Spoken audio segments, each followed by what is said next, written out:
ദൈവത്തിൻ്റെ പരിശുദ്ധ നാമത്തിന് മഹത്വമുണ്ടാകട്ടെ. ദൈവവചന പഠനം ദൈവമഹത്വത്തിന് ഉതകട്ടെ. റോമർക്കെതി ലേഖനം 69 അവതരണം. അപ്പോസ്തലനായ പൗലോസിലൂടെ ദൈവത്തിൻ്റെ പരിശുദ്ധാത്മാവ് വെളിപ്പെടുത്തിയ രക്ഷയിലേക്ക് പ്രവേശിച്ച ഓരോ ദൈവജനവും ഓരോ വിശ്വാസിയും വ്യക്തമായി ബോധ്യപ്പെട്ടിരിക്കേണ്ട അടിസ്ഥാന വിഷയങ്ങൾ, ദൈവശാസ്ത്രപരമായ ഈടുറ്റ ആഴമേറിയ സത്യങ്ങൾ. റോമലേഖനം 3 21 മുതൽ 26 വരെയുള്ള വേദഭാഗം വിശ്വാസത്താലുള്ള നീതീകരണമെന്ന വിഷയത്തിൻ്റെ സമ്പന്നമായ ഈടുറ്റ അടിസ്ഥാന വിശുദ്ധ വചനങ്ങളാണ്. ഈ വചനങ്ങളുടെ പഠനങ്ങളിലായിരുന്നു നമ്മൾ കഴിഞ്ഞ ദിവസം. 26 വാക്യം വായിച്ച് ഈ വിഷയത്തിൻ്റെ ഉപസംഹാരത്തിലേക്ക് നമ്മൾ എത്താം. ഒരു രത്നച്ചുരുക്കമായ 26 വാക്യം ഇതുവരെ പറഞ്ഞതിന് ശേഷം 21 മുതൽ ആരംഭിച്ച ഈ ഒരു സെൻറ്റൻസ് യവന ഭാഷയിൽ നൽകപ്പെട്ട വിശുദ്ധമായ വെളിപാട്. 26 വാക്യം ഇങ്ങനെ അവസാനിപ്പിക്കുന്നു: താൻ നീതിമാനും യേശുവിൽ വിശ്വസിക്കുന്നവനെ നീതീകരിക്കുന്നവനും ആകേണ്ടതിന്. ഇതാണ് എൻ്റെ രക്തചുരുക്കം. ദൈവം ഈ രക്ഷാപദ്ധതി മനുഷ്യനെ തൻ്റെ മുമ്പിൽ നീതീകരിക്കുവാനായി ചെയ്ത സകല കാര്യങ്ങളും ഇതിനു വേണ്ടിയാണ്. താൻ നീതിമാനും യേശുവിൽ വിശ്വസിക്കുന്നവനെ നീതീകരിക്കുന്നവനുമാകേണ്ടതിന് ഇക്കാലത്ത് തൻ്റെ നീതിയെ പ്രദർശിപ്പിപ്പാൻ തന്നെ അങ്ങനെ ചെയ്തത്. പണ്ടത്തെ കാലത്തുള്ള കാര്യങ്ങളെക്കുറിച്ചും പറഞ്ഞു, ഇനി ഇക്കാലത്ത് എന്ത് ചെയ്തു എന്നും പറഞ്ഞു. അപ്പോൾ ഇത് വളരെ ഒരു പ്രഹേളികയുടെ ഉത്തരമാണ്. സുവിശേഷം എന്ന് പറയുന്നത് ഒരു പരമോന്നതമായ ഒരു വൈരുദ്ധ്യമാണ്. എങ്ങനെയാണ് നീതിമാനായ വിശുദ്ധനും നീതിമാനുമായ ദൈവം എങ്ങനെയാണ് പാപത്തെ ശിക്ഷിക്കുന്നത്? പാപത്തെ എങ്ങനെ ശിക്ഷിക്കുക? അതേ സമയത്ത് പാപികൾ എങ്ങനെ രക്ഷിക്കും? പാപം ശിക്ഷിക്കപ്പെടുകയും വേണം തൻ്റെ നീതി നടപ്പാക്കാൻ. പാപികളായ മനുഷ്യർ, തൻ്റെ ചായയിൽ സൃഷ്ടിക്കപ്പെട്ട മനുഷ്യരെ അവിടെ നിന്ന് രക്ഷിക്കുകയും വേണം. അല്ലെങ്കിൽ പാപത്തിൻ്റെ ശമ്പളം മരണമാണ്. അവരെ ശരിക്കും മരണത്തിന് വിധിക്കണം. പിന്നെ എങ്ങനെ അവരെ രക്ഷിക്കും? അപ്പോൾ ഈ ഒരു വൈരുദ്ധ്യം, ഈ ഒരു പ്രഹേളിക, അതിന് ഉത്തരം കാൽവറി ക്രൂശാണ്. ക്രിസ്തുവിൻ്റെ ക്രൂശാണ് ഇതിന് ഉത്തരം. മനുഷ്യരുടെ ബുദ്ധികൾ കൊണ്ട് ഇതിന് ഉത്തരം കിട്ടില്ല. ക്രിസ്തുവിൻ്റെ ക്രൂശ് അതിന് ഉത്തരം തരികയാണ്. അവിടെ എന്ത് സംഭവിച്ചു? ദൈവനീതി വെളിപ്പെട്ടു. സകല മനുഷ്യരുടെയും പാപത്തിൻ്റെ ശിക്ഷ ദൈവപുത്രൻ ഏറ്റെടുത്തു. നിങ്ങളുടെയും എൻ്റെയും ദേഹത്ത് വീഴേണ്ട ആ ചാട്ടവാറിൻ്റെ അടി, നിങ്ങളുടെയും എൻ്റെ കയ്യിൽ തറയ്ക്കേണ്ട ആണികൾ, മുൾക്കിരീടം, കുന്തത്തിൻ്റെ കുത്തം, മനുഷ്യൻ്റെ കാർക്കിച്ചു തുപ്പുന്ന പരിഹാസം, നമ്മുടെ മുഖത്ത്, നമ്മുടെ ശരീരത്തിൽ നമ്മൾ അനുഭവിക്കേണ്ട വേദന, ശിക്ഷ ദൈവപുത്രൻ, നിഷ്കളങ്കനും നിർമ്മലനുമായ ദൈവപുത്രൻ കർത്താവ് യേശുക്രിസ്തു നമുക്ക് വേണ്ടി അത് ഏറ്റെടുത്തു. ദൈവനീതി നടപ്പിലായി. അതേ സമയത്ത് തൻ്റെ സ്നേഹം, നമ്മോടുള്ള സ്നേഹത്തെ വിട്ടുവീഴ്ച ചെയ്തതുമില്ല. അങ്ങനെ ക്രിസ്തു യേശുവിനെ ദൈവം നൽകി തന്നുകൊണ്ട് ദൈവത്തിന് നമ്മോടുള്ള സ്നേഹവും ദൈവം നടപ്പിലാക്കി. എത്ര അനുഗ്രഹീതമായ സത്യമാണ്!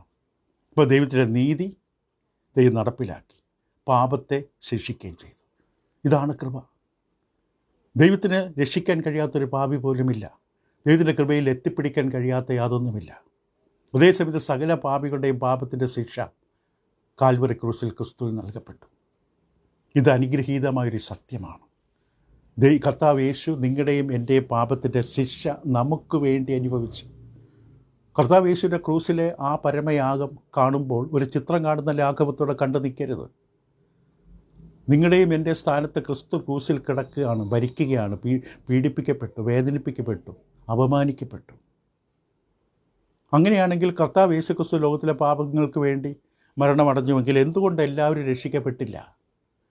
സകല മനുഷ്യർക്ക് വേണ്ടി ക്രിസ്തു പ്രായശ്ചിത്തമായി യാഗമായി മാറിയെങ്കിൽ എന്തുകൊണ്ട് എല്ലാവരും രക്ഷിക്കപ്പെട്ടില്ല? ഉത്തരം കൃത്യമാണ്.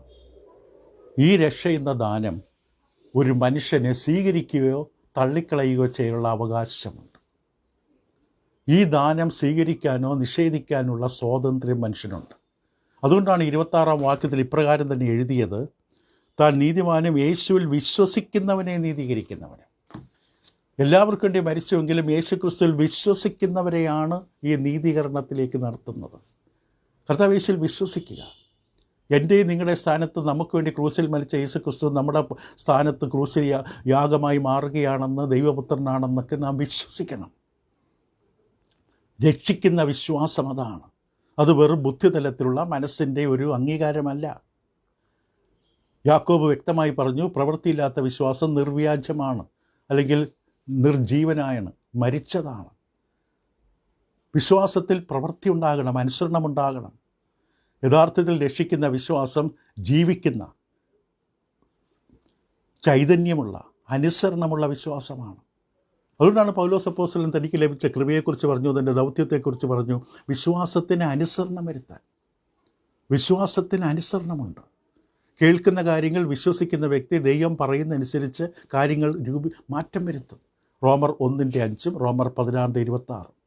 രക്ഷിക്കുന്ന വിശ്വാസം, കർത്താവ് യേശുക്രിസ്തുവിലുള്ള രക്ഷിക്കുന്ന വിശ്വാസം പുതിയമ പഠിപ്പിക്കുന്നത് വെറും ചില ദൈവികമായ സത്യങ്ങൾ, ദൈവശാസ്ത്രപരമായ ചില വിഷയങ്ങൾ, അതിനെക്കുറിച്ചുള്ള വെറും പ്രഖ്യാപനങ്ങളോ ഉറപ്പോ അല്ല. പ്രസംഗം കേട്ടു, ക്ലാസ് കേട്ടു, ബൈബിൾ വായിച്ചു, ബൈബിളിലെ ഈ ദൈവശാസ്ത്രപരമായ ആഴമേറിയ വിഷയങ്ങൾ ഞാൻ മനസ്സിലാക്കി, ഇതല്ല വിശ്വാസം. ഇതിനെയല്ല വിശ്വാസം എന്ന് പറയും. നമ്മൾ ഒരുപക്ഷെ ചിന്തിച്ചിട്ടുണ്ടാകാം, പിശാചുക്കൾക്ക് പോലും വിശ്വാസമുണ്ട്. മർക്കോസിൻ്റെ സുവിശേഷം 5-ാം അധ്യായത്തിൻ്റെ 7-ാം വാക്യത്തിൽ ഇപ്രകാരം കാണാം, പിശാചുക്കളുടെ അശുദ്ധാത്മാക്കളുടെ പ്രതികരണം. അവർ യേശുവിനെ കണ്ടുകൊണ്ട് ഓടിച്ചെന്നവനെ നമസ്കരിച്ചു. അവൻ ഉറക്കെ നിലവിളിച്ച്, യേശുവെ, മഹോന്നതനായ ദൈവത്തിൻ്റെ പുത്ര, എനിക്കും നിനക്കും തമ്മിൽ എന്ത് ദൈവത്താണ്, എന്നെ ദണ്ഡിപ്പിക്കരുതെന്ന് അപേക്ഷിക്കുന്നു. അശുദ്ധാത്മാവെ, ഈ മനുഷ്യനെ വിട്ട് പുറപ്പെട്ടു പോകുക എന്ന് യേശു കൽപ്പിച്ചു. അപ്പോൾ അശുദ്ധാത്മാക്കൾക്കും യേശുവിനെ വിശ്വാസമുണ്ട്. യേശുവാണ് ന്യായാധിപൻ എന്നറിയാം, യേശു ദൈവപുത്രൻ എന്നറിയാം. യേശുവിൻ്റെ കാൽക്കൽ വീണ് നമസ്കരിച്ചു. യേശുവിൻ്റെ കൽപ്പന അനുസരിച്ച് അവർ ആ മനുഷ്യന് വിട്ടുപോയി. അപ്പോസ്തലരുടെ പുസ്തകം 16-ാം അധ്യായത്തിൻ്റെ 17-ാം വാക്യത്തിലും ഇങ്ങനെ ഒരു അനുഭവം കാണാം. പലയിടത്തുണ്ട് ഈ അനുഭവം. പ്രവർത്തികൾ 16-17 അവൾ പൗലോസിൻ്റെയും ഞങ്ങളുടെയും പിന്നാലെ വന്ന് കാണാം. വെളിച്ചപ്പാടത്തിയായി ലക്ഷണം പറയുന്ന ഒരു പെൺകുട്ടിയാണ്. പൗലോസിൻ്റെയും ബർന്നബാസിൻ്റെയൊക്കെ പുറകെ വന്നിട്ട്, ഈ മനുഷ്യർ അത്യുന്നതനായ ദൈവത്തിൻ്റെ ദാസന്മാർ, രക്ഷാമാർഗം നിങ്ങളോട് അറിയിക്കുന്നു പറഞ്ഞ് വിളിച്ചു പറഞ്ഞു. ഇങ്ങനെ അവൾ പല നാൾ ചെയ്തു വന്നു. പൗലോസ് മുഷിഞ്ഞ് തിരിഞ്ഞ് അവളെ നോക്കി, അവളുള്ള ഭൂതത്തോട് അവളെ വിട്ടുപോകാൻ ഞാൻ യേശുക്രിസ്തുവിൻ്റെ നാമത്തിൽ നിന്നോട് കൽപ്പിക്കുന്നെന്ന് പറഞ്ഞു. ആ നാഴികയിൽ തന്നെ അത് അവളെ വിട്ടുപോയി. അപ്പോൾ ഈ ഭൂതം പൗലോസിനെയും ബർന്നബാസിനെ നോക്കിയിട്ട് എന്താ പറഞ്ഞത്? ഈ മനുഷ്യർ അത്യുന്നതനായ ദൈവത്തിൻ്റെ ദാസന്മാർ, രക്ഷാമാർഗം നിങ്ങളോട് അറിയിക്കുന്നവർ. മനുഷ്യർ അംഗീകരിച്ചില്ല ഈ ദൈവദാസന്മാരെ. പക്ഷേ പിശാചുകൾക്കറിയാം ഇത് യഥാർത്ഥത്തിൽ ദൈവത്തിൻ്റെ ദാസന്മാരാണ്, രക്ഷാമാർഗം അറിയിക്കുക. അപ്പോൾ ഭൂതങ്ങൾക്ക് പോലും വിശ്വാസമുണ്ട്, ചില കാര്യങ്ങൾക്ക് അറിയാം. ഇവിടെ വിശ്വാസം എന്ന് പറഞ്ഞാൽ ചില കാര്യങ്ങൾ പഠിച്ചു വയ്ക്കുകയല്ല, അറിഞ്ഞു വയ്ക്കുകയല്ല. വിശ്വാസം എന്ന് പറഞ്ഞാൽ വിശ്വാസമാണ്. വിശ്വാസമാണ് ആശിക്കുന്നതിൻ്റെ ഉറപ്പും കാണാത്ത കാര്യങ്ങളുടെ നിശ്ചയവുമാണ് വിശ്വാസം. എബ്രായ ലേഖനം 11:1. നിങ്ങൾക്കും എനിക്കും പല കാര്യങ്ങൾക്ക് അസാധ്യമാണ്. നമുക്ക് പല കാര്യങ്ങൾ ചെയ്യാൻ പറ്റില്ല, പക്ഷേ ദൈവത്തിന് കഴിയും. അത് വിശ്വസിക്കണം. അബ്രഹാമിൻ്റെ പറഞ്ഞു, നിനക്ക് മകനുണ്ടാകും. 20-25 വർഷത്തോളം കാത്തിരുന്നു, മകനുണ്ടായില്ല. ആരോഗ്യമെല്ലാം പോയി. സാറയുടെ ആരോഗ്യം നഷ്ടപ്പെട്ടു. പക്ഷെ ദൈവം പറഞ്ഞു, വിശ്വസിച്ചു അബ്രഹാം, ദൈവത്തിന് മഹത്വം കൊടുത്തു. അപ്പോൾ നിങ്ങൾക്ക്, എനിക്ക്, നമുക്കെല്ലാവർക്കും പല കാര്യങ്ങൾ ചെയ്യാൻ കഴിവില്ല, പക്ഷേ ദൈവത്തിന് കഴിയും. അത് നമ്മൾ വിശ്വസിക്കുകയും ചെയ്യുന്നു. ഇവിടെ ഇതാ ദൈവം ആഗ്രഹിക്കുന്നത് തന്നെ വിശ്വസിക്കുന്നവരെ കർത്താവ് യേശുവിൽ വിശ്വസിക്കുന്നവരെ നീതീകരിക്കുന്ന ദൈവം. അപ്പോൾ ദൈവത്തിൻ്റെ വീണ്ടെടുപ്പെന്ന് പറയുന്ന എല്ലാവർക്കും ലഭ്യമാണ്. ക്രിസ്തുവിൽ വിശ്വസിക്കണം. ദൈവത്തെ വേണ്ട, ക്രിസ്തുവിനെ വേണ്ട, വചനം വേണ്ട, സഭ വേണ്ട എന്ന് പറയുന്നവരുടെ പുറകെ നടന്ന് അവർക്ക് ആവശ്യമില്ലാത്തൊന്നും നീട്ടിക്കൊടുക്കുകയല്ല. നമുക്ക് ആവശ്യബോധം വേണം. ഇപ്പോൾ ദൈവത്തിൻ്റെ നീതി തൃപ്തിപ്പെട്ടു ക്രിസ്തുവിൽ, ക്രിസ്തുവിൻ്റെ ക്രൂസിലെ യാഗത്താൽ ദൈവത്തിൻ്റെ നീതി തൃപ്തി കണ്ടെത്തി. ദൈവം മനുഷ്യകുലത്തെ ക്രിസ്തുവിൽ വീണ്ടെടുത്തു. അങ്ങനെ തൻ്റെ നീതിയെ പ്രദർശിപ്പിച്ചു. അതാണ് പരസ്യമായി ക്രിസ്തുവിനെ നിർത്തിയത്, നീതി പ്രദർശിപ്പിച്ചു, രഹസ്യമായിട്ടല്ല. ഇപ്പോൾ ദൈവം അത് തെളിയിക്കാൻ ആഗ്രഹിച്ചു തൻ്റെ ന്യായം. എന്ത് ന്യായം? മുൻകഴിഞ്ഞ പാപങ്ങളെ ശിക്ഷിക്കാതെ വിട്ടതിൻ്റെ ന്യായം. മുൻകാലത്ത്, പഴയമകാലത്തുള്ള ഭക്തന്മാരായ, ദൈവഭക്തന്മാരായ മനുഷ്യരുടെ പാപങ്ങളെ ശിക്ഷിക്കാതെ വിട്ടതിൻ്റെ ന്യായം താൻ പരസ്യമായി തെളിയിച്ചു. അപ്പോൾ ആ കാലത്ത് യാഗങ്ങൾ പലതും നടന്നു, പലതരത്തിലുള്ള നിരന്തര ഹോമയാഗങ്ങളും പല യാഗങ്ങളും നടന്നു. എബ്രായ ലേഖനം 10-ാം അധ്യായം. പക്ഷേ ഈ പാപങ്ങൾക്കൊന്നും പാപങ്ങളെ നീക്കുവാൻ കഴിയുമായിരുന്നില്ല. ഒരു മരണമുണ്ടാകണം. പഴയ നിയമയാഗങ്ങളെല്ലാം വരാനിരിക്കുന്നൊരു പൂർണ്ണതയുള്ള യാഗത്തിൻ്റെ നിഴൽ മാത്രമാണ്. എബ്രായ ലേഖനം 8:12 പറയുന്ന പോലെ, എബ്രായ ലേഖനം 9:24-26 വരെ, എബ്രായർ 10:1-4 വരെ. ഇതൊക്കെ നമുക്ക് അറിയാവുന്ന വേദഭാഗമായതുകൊണ്ട് എല്ലാം വായിക്കാൻ നമുക്ക് സമയം അനുവദിക്കില്ല. എങ്കിൽ എബ്രായ ലേഖനം 8:12 വാക്യം ഇങ്ങനെ കാണാം: ഞാൻ അവരുടെ അകൃത്യങ്ങളെക്കുറിച്ച് കരുണയുള്ളവനാകും, അവരുടെ പാപങ്ങളെ ഇനി ഓർക്കയില്ലെന്ന് കർത്താവിൻ്റെ അരുളപ്പാട്.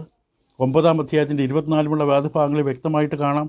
ക്രിസ്തു വാസ്തവമായതിൻ്റെ പ്രതിബിംബമായി കൈപ്പണിയായ വിശുദ്ധ മന്ദിരത്തിലേക്കല്ല ഇപ്പോൾ നമുക്ക് വേണ്ടി ദൈവസന്നിധിയിൽ പ്രത്യക്ഷനാകുവാൻ സ്വർഗത്തിലേക്ക് എത്ര പ്രവേശിച്ചതെന്ന് പറഞ്ഞുകൊണ്ട് കർത്താവ് യേശു ക്രൂസിൽ വെച്ച് പാപപരിഹാരം ഒരുക്കുന്നതിനെക്കുറിച്ച് വ്യക്തമാണ്. എബ്രായലേഖനം 10-ാം അധ്യായം 1 മുതൽ 4 വരെ ന്യായപ്രമാണം വരുവാനുള്ള നന്മയുടെ നിഴലാണ്, കാര്യങ്ങളുടെ സാക്ഷികൾ സ്വരൂപമല്ല, ആണ്ടുതോറും ഇടപെടാതെ കഴിച്ചു വരുന്ന അതേ യാഗങ്ങളാൽ അടുത്ത് വരുന്നവർക്ക് സൽഗുണപൂർത്തി വരുത്തുവാൻ ഒരു നാളും കഴിവുള്ളതല്ല.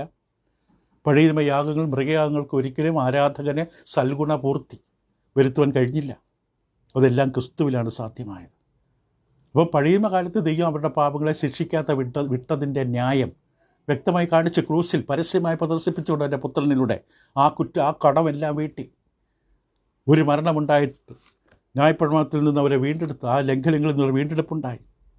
അപ്പോൾ അതുവരെയുള്ള പഴയ മതസംവിധാനങ്ങൾ അതിന് യാതൊരുവിധ മൂല്യമുണ്ടായില്ല. മൂല്യം എന്ന് പറഞ്ഞാൽ ആരാധനക്കാർക്ക് പ്രയോജനം നൽകിയില്ല. അത് നിഴൽ മാത്രമായിരുന്നു. സംഭവിക്കാൻ പോകുന്ന വരാൻ പോകുന്ന ഒരു സത്യത്തിൻ്റെ നിഴൽ സൂചന മാത്രമായിരുന്നു മൃഗയാഗങ്ങൾ. പഴയ നിയമകാലത്തുള്ള എല്ലാ സംവിധാനങ്ങളും. ക്രിസ്തു മരിച്ചില്ലായിരുന്നുവെങ്കിൽ തക്ക സമയത്ത് പാപികൾക്ക് വേണ്ടി റോമർ 5:6 വാക്യം, ക്രിസ്തു തക്ക സമയത്ത്. ദൈവത്തിൻ്റെ പദ്ധതികൾ കൃത്യമാണ്. ഭൂമിയിൽ സംഭവിക്കേണ്ട കാര്യങ്ങൾ കൃത്യസമയത്ത് സംഭവിക്കും. ഭൂമിയെ സൃഷ്ടിച്ച കർത്താവിന് അറിയാം ഭൂമി എപ്പോഴാണ് നശിപ്പിക്കേണ്ടത്, കർത്താവിൻ്റെ വരവ് എപ്പോൾ സംഭവിക്കണം. എല്ലാ കാര്യങ്ങളും കൃത്യസമയത്ത് സംഭവിക്കും. ഒരു സെക്കൻഡ് പോലും മുമ്പോട്ടോ പുറകോട്ടോ പോകില്ല. ഇപ്പോൾ കർത്താവ് വന്നില്ലായിരുന്നുവെങ്കിൽ, തക്ക സമയത്ത് വന്നില്ലായിരുന്നുവെങ്കിൽ, പാപപരിഹാര യാഗം സംഭവിച്ചില്ലായിരുന്നുവെങ്കിൽ ഭൂമിയിൽ അതുപോലെ നടന്നതെല്ലാം അർത്ഥശൂന്യമായി പോയേനെ. കാലസമ്പൂർണ്ണതയിൽ ദൈവത്തിൻ്റെ പുത്രനെ ശ്രീന്ന് ജനിച്ചവനായി നിയോഗിച്ചയച്ചു ന്യായപ്രമാണത്തിന് കീഴിലുള്ളവരെ വിലയ്ക്ക് വാങ്ങാൻ. ഗലാത്യർ 4:4. തക്ക സമയത്ത് കാലസമ്പൂർണതയിൽ. ഇപ്പോൾ ദൈവത്തിൻ്റെ രക്ഷാപദ്ധതിയിൽ, അതായത് ലോകസ്ഥാപനത്തിന് മുമ്പേ ഉള്ളതാണ് ഈ പദ്ധതി. ഈ ഭൂമിയൊക്കെ ഉണ്ടായൊരു ദിവസമുണ്ട്, സമയമുണ്ട്. അതിനു മുമ്പേ ദൈവത്തിൻ്റെ ഈ പദ്ധതിയുണ്ട്. ദൈവത്തിനെല്ലാം മുൻകൂട്ടി കാണാം.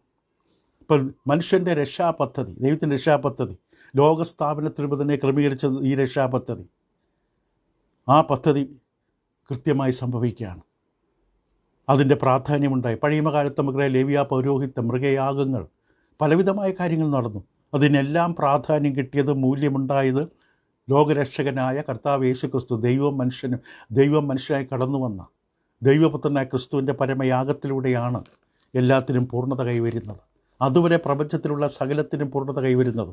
റോമാലേഖനത്തിൽ പൗലോസ് 1-ാം അധ്യായത്തിൽ പറഞ്ഞ വാക്യങ്ങൾ ഒന്നുകൂടെ ഒന്ന് കേൾക്കാം. ദൈവം തൻ്റെ പുത്രനും നമ്മുടെ കർത്താവുമായ യേശു ക്രിസ്തുവിനെക്കുറിച്ച് വിശുദ്ധ രേഖകളിൽ തൻ്റെ പ്രവാചകന്മാർ മുഖാന്തരം മുമ്പ് കൂട്ടി വാഗ്ദാനം ചെയ്തു. അപ്പോൾ ദൈവം തൻ്റെ പുത്രനും കർത്താവ് യേശു ക്രിസ്തുവിനെക്കുറിച്ച് പ്രവാചകന്മാരിലൂടെ മുമ്പ് കൂട്ടി വാഗ്ദാനം ചെയ്ത സുവിശേഷം. ഈ സുവിശേഷം മുമ്പ് കൂട്ടി വാഗ്ദാനം ചെയ്തതാണ്. പെട്ടെന്നൊരു ദിവസം ഉണ്ടായതല്ല. മനുഷ്യൻ പാപം ചെയ്തു എന്ന് കണ്ടപ്പോൾ അന്നേരം എടുത്ത തീരുമാനമല്ല, മുമ്പ് കൂട്ടിയുള്ളതാണ്. കർത്താവ് യേശു വരുവാൻ സമയം നിശ്ചയിച്ചിരുന്നു. പക്ഷെ അതുവരെ മൃഗയാഗങ്ങൾ അനുവദിച്ചു, നിഴലായിട്ട്. മൃഗയാഗങ്ങൾക്കൊരിക്കലും മനുഷ്യൻ്റെ പ്രശ്നം പരിഹരിക്കാൻ കഴിഞ്ഞില്ല.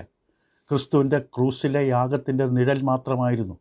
ക്രിസ്തുവിൻ്റെ ക്രൂസിലെ യാഗം സംഭവിച്ചതുകൊണ്ടാണ് പഴയ നിയമത്തിലെ യാഗങ്ങൾക്കും പൗരോഹിത്യങ്ങൾക്കും എല്ലാത്തിനും അർത്ഥവും മൂല്യവും നൽകപ്പെട്ടത്. അല്ലെങ്കിൽ അതിന് യാതൊരു മൂല്യം ഉണ്ടായിരുന്നില്ല.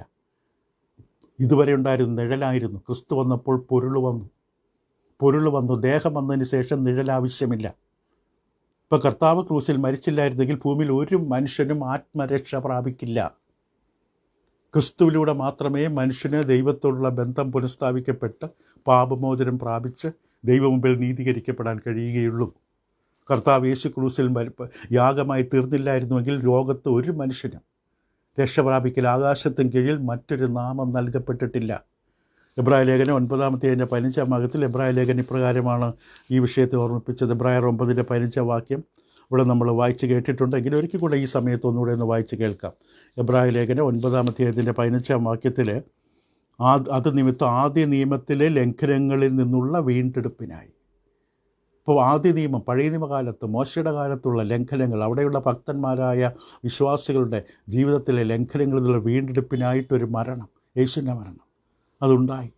അങ്ങനെയാണ് നിത്യ അവകാശത്തിൻ്റെ വാഗ്ദത്തം വിളിക്കപ്പെട്ടവർക്ക് ലഭിക്കേണ്ടതിന് പുതിയ നിയമത്തിൻ്റെ മധ്യസ്ഥനായി. ഇപ്പോൾ കർത്താവ് യേശുവിൻ്റെ രക്തം പിന്നിലേക്കും മുമ്പിലേക്കും അനുഗ്രഹമായി മാറുകയാണ്. അപ്പോസ്തലരുടെ പുസ്തകം 17-ാം അധ്യായത്തിൻ്റെ 30-31 വാക്യങ്ങളിൽ പൗലോസ് അപ്പോസ്തലൻ ഇപ്രകാരം പറയുകയുണ്ടായി. എന്നാൽ അറിയായ്മയുടെ കാലങ്ങളെ ദൈവം ലക്ഷ്യമാക്കാതെ ഇപ്പോൾ എല്ലായിടത്തും എല്ലാവരും മാനസാന്തരപ്പെടണമെന്ന് മനുഷ്യരോട് കൽപ്പിക്കും. താൻ നിയമിച്ച പുരുഷൻ മുഖാന്തരം ലോകത്തെ നീതിയിൽ ന്യായം വിധിപ്പാൻ ഒരു ദിവസത്തെ നിശ്ചയിച്ചു അവനെ മരിച്ചവരിൽ നിന്ന് ഉയർത്തെഴുന്നേൽപ്പിച്ചതിനാൽ എല്ലാവർക്കും വലിയ ഉറപ്പ് നൽകിയും ഇരിക്കുന്നു. അപ്പോൾ ദൈവത്തിൻ്റെ നീതി പ്രദർശിപ്പിക്കപ്പെട്ടു. ഇക്കാലത്ത് ദൈവത്തിൻ്റെ നീതി പ്രദർശിപ്പിക്കപ്പെട്ടു. ക്രൂശ് തെളിയിക്കുകയാണ് ദൈവം ഒരിക്കലും പാപത്തെ അവഗണിക്കില്ല. ദൈവം പാപത്തോട് തൻ്റെ ശക്തമായ പ്രതികരണം ക്രൂശിൽ കാണാം. അതേ ക്രൂശിൽ തന്നെ ദൈവത്തിൻ്റെ സ്നേഹവും കാണാം. ദൈവം പാപത്തെ എത്രമാത്രം വെറുക്കുന്നു എന്ന് ക്രൂശ് വെളിപ്പെടുത്തുന്നു. തൻ്റെ സ്വന്തം പുത്രൻ ക്രൂശിൽ പാപം ചുമക്കുമ്പോൾ, തൻ്റെ പാപമല്ല ജനത്തിൻ്റെ പാപം ചുമക്കുമ്പോഴും ആ 3 മണിക്കൂർ കൂരിരട്ട് ദൈവം അത് മറഞ്ഞു നിന്നു. തൻ്റെ പുത്രൻ പാപം ചുമക്കുമ്പോൾ റോമലേഖനം 5-ാം അധ്യായത്തിന് 6 മുതൽ 8 വാക്യങ്ങളിൽ പൗലോസ് അപ്പോസ്തലൻ വ്യക്തമായിട്ട് തന്നെ ഈ അവസ്ഥ നമുക്ക് കാണിച്ചു തരും. നാം ബലഹീനരായിരിക്കുമ്പോൾ തന്നെ ക്രിസ്തു തക്ക സമയത്ത് അഭക്തർക്ക് വേണ്ടി മരിച്ചു. ദൈവത്തിൻ്റെ പദ്ധതികളുണ്ട്, ദൈവത്തിൻ്റെ കൃത്യമായ പ്ലാനുണ്ട്, പദ്ധതിയുണ്ട്, ടൈം ടേബിൾ നമ്മൾ പറയും. സ്കൂളിൽ രാവിലെ 8 മണി മുതൽ 8:45 വരെ, 8:45 മുതൽ 9:15 വരെ, 9:15 മുതൽ 9:50 വരെ, 10 മിനിറ്റ് പിന്നെ ഇൻ്റർവെല്ല്, കൃത്യസമയത്ത് ബെല്ലടിക്കും. പ്രപഞ്ചത്തിലെ എല്ലാ കാര്യങ്ങളും ദൈവത്തിൻ്റെ പദ്ധതി, ടൈം ടേബിൾ, സമയബന്ധിത പട്ടിക പ്രകാരമാണ്.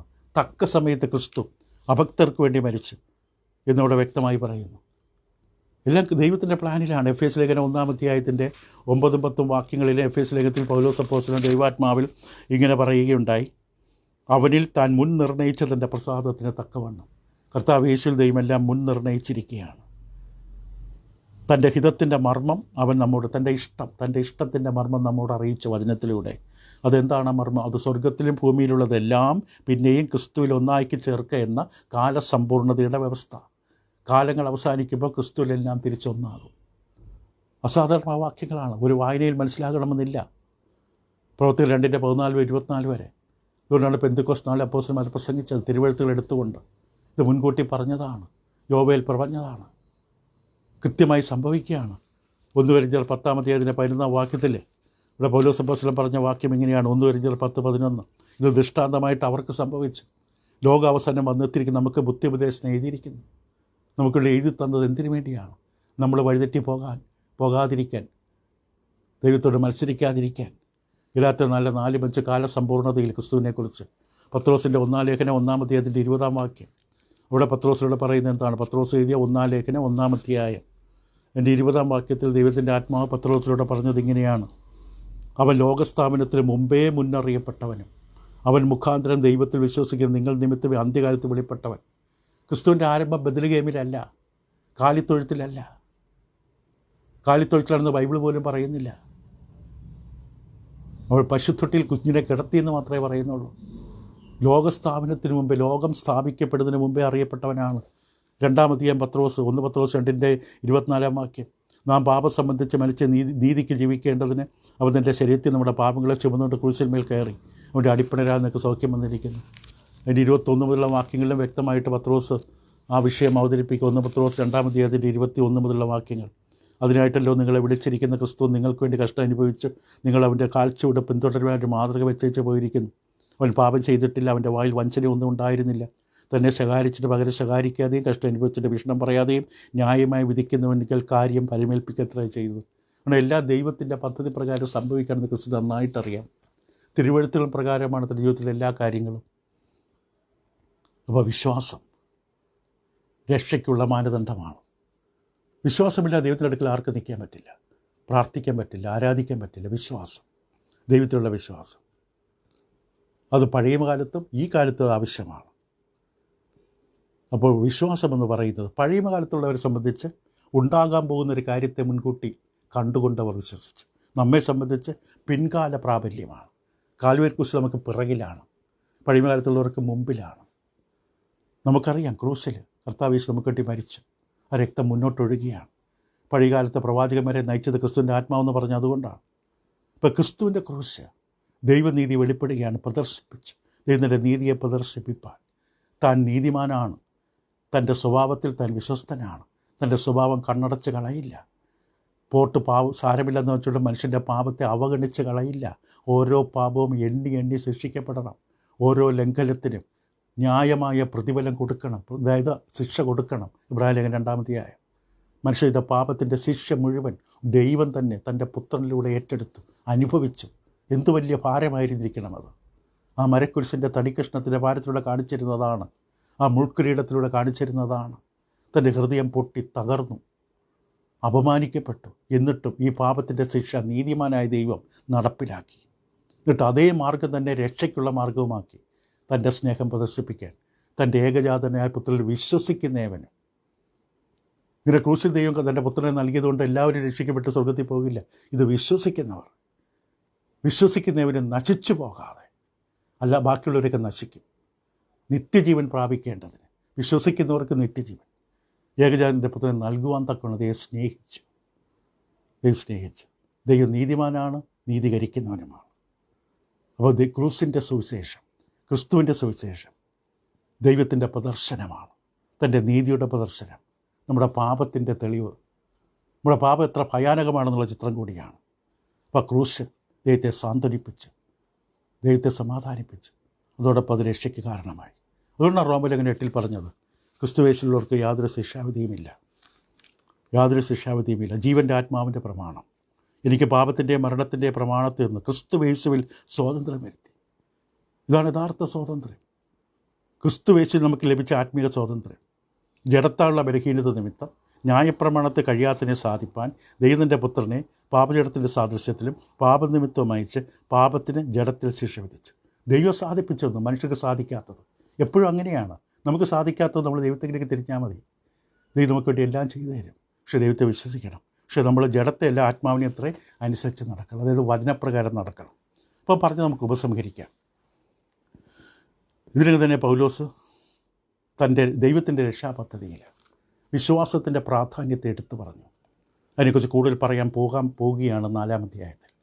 ദൈവത്തിൻ്റെ പദ്ധതിയിൽ വിശ്വാസത്തിൻ്റെ പ്രാധാന്യം. പക്ഷെ അവിടേക്ക് പോകുന്നതിന് മുമ്പ് ഇനി 5 വാക്യങ്ങളുണ്ട്. 27, 28, 29, 30, 5 വാക്യങ്ങൾ. അവിടെ യഹൂദന്മാരുടെ ചില പ്രതിഷേധ ശബ്ദമുണ്ട്. യഹൂദന്മാരുടെ താൻ ഈ വിഷയങ്ങളൊക്കെ അവതരിപ്പിക്കുമ്പോൾ അവർ പ്രതിഷേധിക്കുകയാണ്. അതാണ് 27 മുതലുള്ള വേദഭാഗങ്ങൾ. നമുക്ക് അടുത്ത പാഠത്തിൽ ചിന്തിക്കുന്നതാണ്. അപ്പോൾ നമ്മൾ ഇതുവരെ ആ 3 വാക്കുകൾ പരിചയപ്പെട്ടു. ഏതൊക്കെയാണ് 3 വാക്കുകൾ? നീതീകരണം, വീണ്ടെടുപ്പ്, പ്രായശ്ചിത്തം. നീതീകരണം, വീണ്ടെടുപ്പ്, പ്രായശ്ചിത്തം. മനുഷ്യകുലത്തെ രക്ഷിക്കുവാനുള്ള ദൈവ പദ്ധതിയിലെ പ്രധാനപ്പെട്ട 3 ദൈവശാസ്ത്രപരമായ 3 വാക്കുകൾ. നീതീകരണം, ദൈവത്തിന് മുമ്പിൽ കയറിച്ചെന്ന് നിൽക്കാനുള്ള യോഗ്യത ദൈവം തരുന്ന അവസ്ഥ. വീണ്ടെടുപ്പ്, പാപത്തിൻ്റെ ചങ്ങലയിൽ അടിമത്തത്തിൽ കിടന്ന് നമ്മളെ ദൈവം കർത്താവ് യേശുവിൻ്റെ രക്തത്താൽ വീണ്ടെടുത്തു. 3 പ്രായശ്ചിത്തം, ദൈവത്തിൻ്റെ ക്രോപത്തെ തണുപ്പിച്ച് പ്രായശ്ചിത്തം. ഇത് ഏറ്റവും ബുദ്ധിമുട്ടുള്ള ദൈവശാസ്ത്രപരമായ 3 വിഷയങ്ങളാണ്, പ്രത്യേകിച്ച് പ്രായശ്ചിത്തം പോലെയുള്ള വിഷയങ്ങൾ. ഇത് നാം വ്യക്തമായി പൂർണ്ണമായും മനസ്സിലാക്കിയിരിക്കേണ്ടത് ആവശ്യമുണ്ടോ? പൂർണ്ണമായി ഇത് തികവോടെ അറിഞ്ഞിരിക്കണമോ? അറിയാൻ കഴിയുന്നത് അറിയണം. പക്ഷെ അതേ സമയത്ത് നമുക്കറിയാം, നമ്മുടെ വീട്ടിൻ്റെ മുമ്പിലുള്ള പ്രധാനപ്പെട്ട വാതിലിൽ ഒരു പൂട്ടുണ്ട്. ആ പൂട്ട് എങ്ങനെയാണ് നമ്മൾ താക്കോലിട്ട് തുറക്കുന്നത് എന്നുള്ള സംവിധാനവും നമുക്കറിയില്ല. പക്ഷെ നമ്മളതിലേക്ക് താക്കോലിട്ട് ശരിയായ തരത്തിൽ തിരിച്ചാൽ പൂട്ട് തുറക്കും. അത് നമുക്കറിയാം. അന്ന് പറഞ്ഞതുപോലെ ഈ 3 വാക്കുകളുടെ ആഴങ്ങളെല്ലാം തികവോടെ അറിയാൻ നമുക്ക് സാധിച്ചൊന്നുമില്ല. പക്ഷെ ഒരു കാര്യം നമ്മൾ അറിഞ്ഞിരിക്കണം, ആ പൂട്ടിലേക്ക് താക്കോലിട്ട് തിരിക്കാൻ അറിയുന്നത് പോലെ നമ്മുടെ രക്ഷയുടെ അടിസ്ഥാനം യേശുവാണെന്നും കർത്താവ് യേശു നമ്മുടെ പാപങ്ങൾക്ക് വേണ്ടി ക്രൂശിൽ മരിച്ചുവെന്നും ആ യേശുക്രിസ്തുവിനെ ഞാൻ വിശ്വസിക്കണമെന്നും ആശ്രയിക്കണമെന്നും എൻ്റെ സ്ഥാനത്ത് എനിക്ക് വേണ്ടിയാണ് മരിച്ച ആ യാഗം സംഭവിച്ചതെന്ന് ഞാൻ തിരിച്ചറിഞ്ഞിരിക്കണം. അത് അടിസ്ഥാനമാണ്. അത് നമ്മൾ മനസ്സിലാക്കിക്കൊണ്ട് നമ്മുടെ ജീവിത യേശുവിന് നൽകണം. ഇന്ന് വരെ കർത്താവ് യേശുവിൻ്റെ സുവിശേഷം അനുസരിച്ച് വീണ്ടും ജനിച്ചിട്ടില്ല എങ്കിൽ, കർത്താവ് യേശുവിലുള്ള വിശ്വാസത്താൽ നീതീകരണത്തിൻ്റെ അനുഭവത്തിൽ എത്തിയിട്ടില്ല എങ്കിൽ ഇനി വൈകരുത്. ഏതെങ്കിലും കാരണവശാൽ കർത്താവിനെ വിട്ടുപോയിട്ടുണ്ടെങ്കിൽ മടങ്ങി വരണം. എന്നാൽ ക്രിസ്തുവിനെ ഉപേക്ഷിക്കുന്നവരെല്ലാം നശിച്ചു പോകും. യോഹന്നാൻ 3:16 എന്താ നമ്മൾ കേട്ടത്? തൻ്റെ ഏകജാതനായ പുത്രനിൽ വിശ്വസിക്കുന്ന ഏവനും നശിച്ചു പോകാതെ നിത്യജീവൻ പ്രാപിക്കേണ്ടത്. കർത്താവിനെ വിടുന്ന എല്ലാവരും നശിച്ചു പോകും, നരകത്തിൻ്റെ തീച്ചുളയിലെത്തും. അതിനു മുമ്പ് യാതനാ സ്ഥലത്ത് കിടക്കും. ഏറ്റവും വലിയ വേദന അനുഭവിക്കും ഈ അവസരം കിട്ടിയിട്ട് തള്ളിക്കളയുന്നവർ. ഇവിടെ പ്രവർത്തികൾ 2-36-38 ഞങ്ങൾ എന്ത് ചെയ്യേണ്ടെന്ന് ചോദ്യം ചോദിച്ച് കർത്താവ് യേശുവിനെ വിശ്വസിക്കുക. പിതാവിൻ്റെയും പുത്രൻ്റെയും പരിശുദ്ധാത്മാവിൻ്റെ നാമത്തെ സ്നാനമേറ്റ് ദൈവമക്കളായി മാറി. വൈകരുത്. അനന്യാസ് ശൗലിനോട് പറഞ്ഞു, ഇനി താമസിക്കുന്നത് എന്താ? എല്ലാം അറിയാം, മനസ്സിലാക്കി, ഇനി എന്തിനാണ് താമസിക്കുന്നത്? ഇനി താമസിച്ചാൽ താല്പര്യം കുറയും, ആഗ്രഹം കുറയും, പ്രാധാന്യം നഷ്ടപ്പെടും. പിശാച് എന്ന ശത്രു ആ വിത്ത് കുത്തിക്കൊണ്ടുപോകും. അതിന് ഇട കൊടുക്കരുത്. വചനമനുസരിക്കുക. എപ്പോഴാണ് കർത്താവ് വരുന്നത് പറയാൻ പറ്റില്ല. ഏത് നിമിഷവും വരാം. വന്നു കഴിഞ്ഞിട്ട് നമുക്ക് അവസരമില്ല.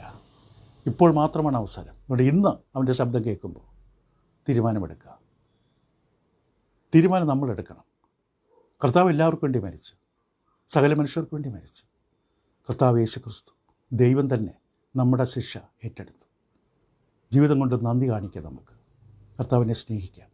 അതിനു മുമ്പ് കർത്താവിൽ നമ്മൾ പ്രവേശിക്കാം. അവനിലേക്ക് കടന്നു വരാം. ദൈവം നിങ്ങളെ സഹായിക്കട്ടെ. തുടരാം അടുത്ത പഠനത്തിൽ 27-31 വാക്യങ്ങളിൽ. ദയവായി എന്നെ തെറ്റിദ്ധരിക്കരുത്. ഇതാണ് ആ വിഷയത്തിൻ്റെ തലക്കെട്ട്. എന്നെ നിങ്ങൾ തെറ്റിദ്ധരിക്കരുത്. ഇന്ന് തലക്കെട്ടിൽ 27 മുതൽ 31 വരെയുള്ള വേദഭാഗങ്ങൾ നമുക്ക് അടുത്ത പാഠത്തിൽ ചിന്തിക്കാം. Thank you.